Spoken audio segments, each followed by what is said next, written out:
हरतालिका तीज व्रत कथा। यह हरतालिका तीज व्रत कथा शिव जी ने ही माँ पार्वती को सुनाई थी। शिव भगवान ने ही इस कथा में माँ पार्वती को उनका पिछला जन्म याद दिलाया था। तो आइए आगे की कथा सुनते हैं। शिव जी कहते हैं, हे गौरा, पिछले जन्म में तुमने मुझे पाने के लिए बहुत छोटी उम्र में कठोर तप और घोर तपस्या की थी। तुमने ना तो कुछ खाया और ना ही पिया, बस हवा और सूखे पत्ते चबाए। जला देने वाली गर्मी हो या कपा देने वाली ठंड, तुम नहीं हटी, डटी रही। बारिश में भी तुमने जल नहीं पिया। तुम्हें इस हालत में देखकर तुम्हारे पिता दुखी थे। उनको दुखी देखकर नारद मुनि आए और कहा कि मैं भगवान विष्णु के भेजने पर यहाँ आया हूँ। वह आपकी कन्या से विवाह करना चाहते हैं। इस बारे में मैं आपकी राय जानना चाहता हूँ। नारद जी की बात सुनकर आपके पिता बोले, अगर भगवान विष्णु यह चाहते हैं तो उन्हें कोई आपत्ति नहीं, परंतु जब तुम्हें इस विवाह के बारे में पता चला तो तुम दुखी हो गई। तुम्हारी एक सहेली ने तुम्हारे दुख का कारण पूछा तो तुमने कहा कि मैंने सच्चे मन से भगवान शिव का वरण किया है, किंतु मेरे पिता ने मेरी विवाह विष्णु जी के साथ तय कर दिया है। मैं विचित्र धर्म संकट में हूँ। अब मेरे पास प्राण त्याग देने के अलावा कोई और उपाय नहीं बचा। तुम्हारी सखी बहुत ही समझदार थी। उसने कहा, प्राण छोड़ने का यह कारण ही क्या है? संकट के समय धैर्य से काम लेना चाहिए। भारतीय नारी के जीवन की सार्थकता इसी में है कि जिसे मन से पति रूप में एक बार वरण कर लिया, जीवन पर्यंत उसी से निर्वाह करे।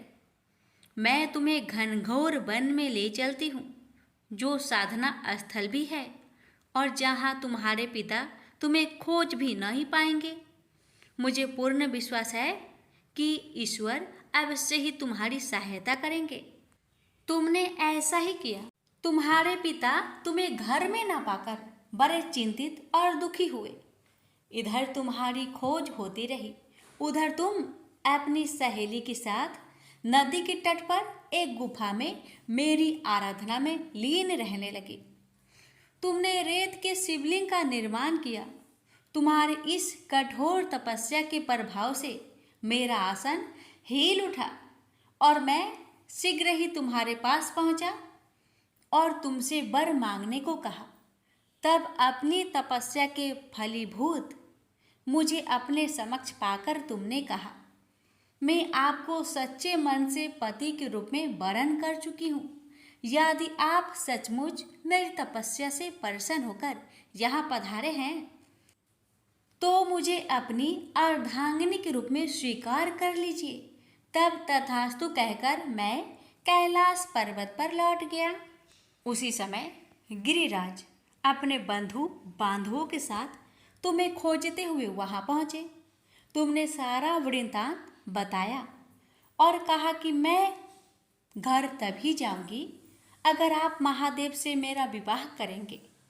तुम्हारे पिता मान गए और उन्होंने हमारा विवाह करवाया। इस व्रत का महत्व यह है कि मैं इस व्रत को पूर्ण निष्ठा से करने वाले प्रत्येक स्त्री को मनोवांछित फल देता हूँ। इस पूरे प्रकरण में तुम्हारी सखी ने तुम्हारा हरण किया था, इसलिए इस व्रत का नाम हरतालिका व्रत हो गया।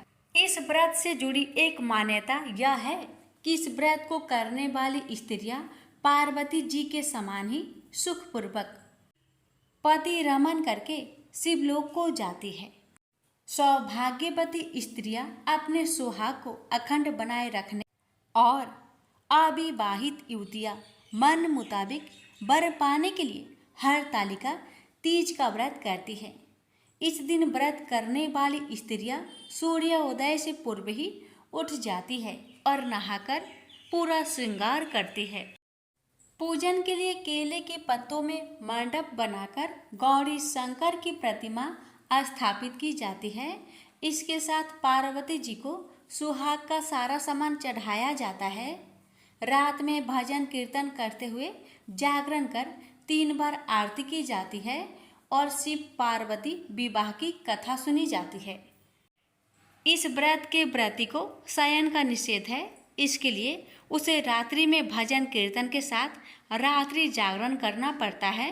प्रातःकाल स्नान करने के पश्चात श्रद्धा एवं भक्ति पूर्वक किसी सुप्रात सुहागिन महिला को श्रृंगार सामग्री, वस्त्र, खाद्य सामग्री, फल, मिष्टान एवं यथाशक्ति आभूषण का दान करना चाहिए। रेत के शिवलिंग बनाए हैं तो उनका जलाशय में विसर्जन किया जाता है और खीरा खाकर व्रत को संपन्न किया जाता है। प्रेम से बोलिए हर हर महादेव। माता पार्वती की। एक बार गणेश जी एक बहुत सुंदर गांव से गुजर रहे थे। इस गांव के खेत हरे भरे थे। सुबह का समय था। ठंडी पवन का आनंद लेते हुए गणेश जी मूषक पर सवार होकर चले जा रहे थे।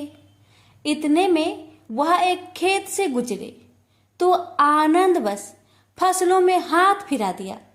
गणेश जी के ऐसा करने से उस फसल के कुछ दाने हाथ में आ गए। अब गणेश जी को पछतावा हुआ कि उन्होंने तो चोरी कर ली।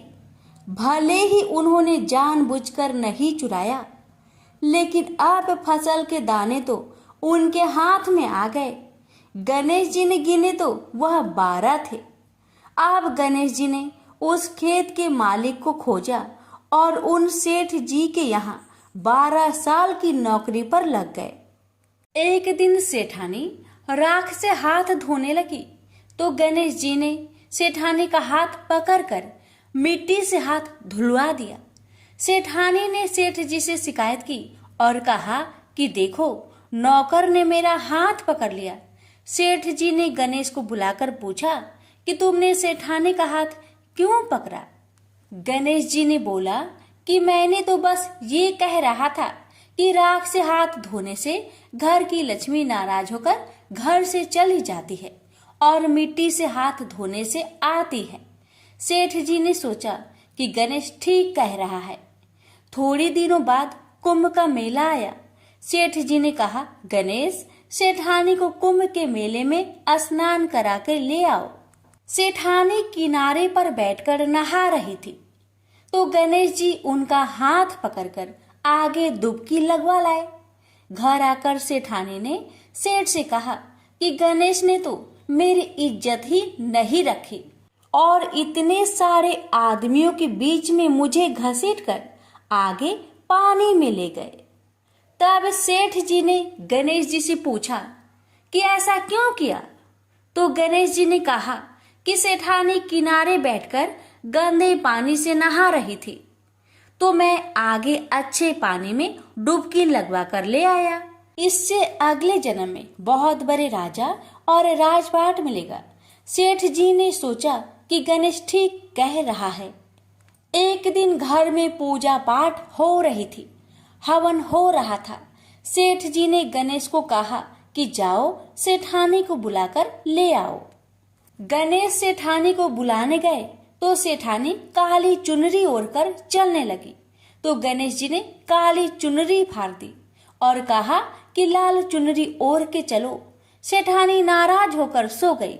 सेठ जी ने आकर पूछा क्या बात है तो सेठानी बोली कि गणेश ने मेरी चुनरी फाड़ दी। सेठ जी ने गणेश को बुलाकर बहुत डांटा तो गणेश जी ने कहा, पूजा पाठ में काला वस्त्र नहीं पहनते हैं, इसलिए मैंने लाल वस्त्र के लिए कहा। काला वस्त्र पहनने से कोई भी शुभ काम सफल नहीं होता है।